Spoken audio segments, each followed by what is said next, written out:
قافله عون خوك. هذه الخيمه النموذجيه اللي اعتمدناها. راه بلا ما تسمعوا ذاك الهضره تاع هاد الناس راه ما خاصهم والو، خصهم الخيام، خصهم الغطاء، خصهم الفراش. هذا قافله عون خوك راه مشينا دخلنا المناطق المنكوبه والمناطق النائيه اللي هي نعم. هذه المناطق المنكوبه وهذه المناطق النائيه، شوفوا الجبال اللي هي المحيطه بها، شوفوا الجبال، شوفوا الجبال اللي هذه المناطق المنكوبه والنائيه راه ما كيجيوش ليهم الناس اصاحبي، راه ما كيجيوش. راه اللي كيجي لمراكش وكيحط داكشي، ولا كيجي الامازه كيحط داكشي وكيمشي. لما كيعطيه الله اعلم، لما كيحيطوا الله اعلم.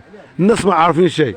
اللي كنهضروا عليه دابا حاليا وهو بما ان خصكم تعاونوا، خصكم تبادروا، اهل الخير، اهل العطاء، اهل الاحسان، خصكم تبادروا. ها نوريكم الناس فين كيعيشوا، الناس فين كيعيشوا.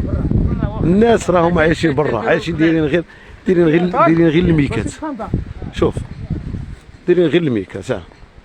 الناس راهم دايرين غير الميكات. شوف عشا هاي، انا غنقربها لكم. عشا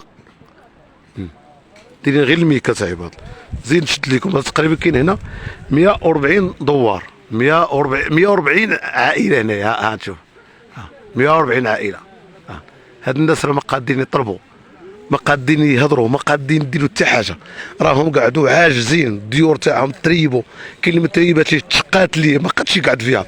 حنا البارحه قاعدين هنا، وهذيك الارتدادات ديال الهزات الارضيه مره كتهز، كتسمع بحال الرعد بحال.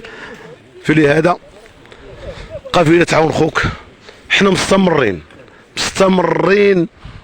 هذا العام والعام الجاي. مهم ما نوقفوش حتى نحدوا هذا الامر تاع الحاجيه تاع هاد الناس. وهذا الشيء الا ما تعاوناش عليه خصنا ضروري ما تفوتكمش الفرصه، خصنا نتعاونوا على هذا الامر. والسلام عليكم.